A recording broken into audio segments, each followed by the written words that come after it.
প্রতিবেশীর ঘরে আগুন লাগলে নিজ ঘরে তার আঁচ আসবে, সেটা অল্প হলেও বা বেশি হলে। ঠিক তেমনি এই প্রবাদটি দিয়ে আমরা বর্তমান ডেনমার্ক, বৃহত্তর ইউরোপ অ্যান্ড আমেরিকার মধ্যে যে সম্পর্ক চলছে সেটা বোঝাতে পারি। কিভাবে? দেখুন, যুগ যুগ ধরে ইউরোপ আমেরিকার এই অ্যালাইটা বিশ্বের যেসব অনুন্নত দেশ রয়েছে, মুসলিম দেশ রয়েছে, সেই দেশগুলোতে তাদের আধিপত্য বিস্তারের জন্য বা তাদের পাপেট সরকার বসানোর জন্য তারা গণতন্ত্রের বুলি নীতি বলেছে। মানে আমরা তা খেয়েছি, গিলেছি। এছাড়াও ল্যাটিন আমেরিকায় যারা মাদক মুক্তির কথা বলে, সে দেশে যে তেল রিজার্ভ তারা তাদের দখল করেছে একটা স্বাধীন সার্বভৌমত্ব দেশে, যার উদাহরণ ভেনেজুয়েলা।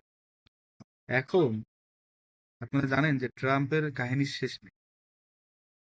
তিনি ভেনেজুয়েলার প্রেসিডেন্টকে গ্রেফতার, তার পরপরে ইরানে যে বিক্ষোভ হলো তার পেছনে তার ইন্ধন। এখন তিনি লেগেছেন গ্রিনল্যান্ড দখল নেওয়ার পাইতারায়। তার ভাষ্যমতে তিনি গ্রিনল্যান্ড কিনতে চান, বাট যেহেতু ডেনমার্কের অধীনে বাট একটি স্বায়ত্তশাসিত অঞ্চল, সেহেতু ডেনমার্ক বলেছে যে তারা কখনোই গ্রিনল্যান্ড বিক্রি করবে না এবং এটা বিক্রির যোগ্য নয়। গ্রিনল্যান্ডের মানুষও এমনটাই জানিয়েছে যে তারা আমেরিকার সাথে যেতে চায় না।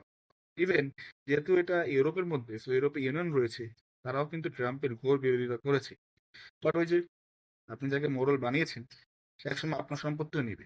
ঠিক তেমনি ট্রাম্প এখন ইউরোপের দিকেই ঝুঁকছে এবং তিনি বলেছেন যে তিনি এখন আর শান্তিতে বিশ্বাসী নয়, কারণ তিনি আটটি যুদ্ধ থামিয়েছে।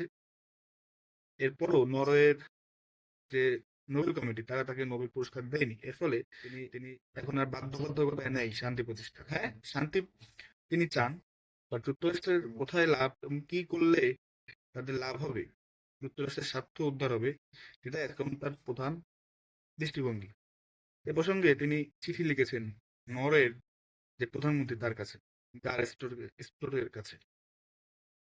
এ প্রসঙ্গে নরওয়ের প্রধানমন্ত্রী বলেন যে ট্রাম্পকে তিনি বহুবার জানিয়েছেন যে এই পুরস্কার তিনি দেন না, এটা হচ্ছে একটা স্বাধীন প্রতিষ্ঠান নরওয়ের, তার এই পুরস্কার কি দিয়ে থাকেন নরওয়েজান নোবেল কমিটি। কিন্তু ট্রাম্প একঘুয়ে পেছনের কার কথা।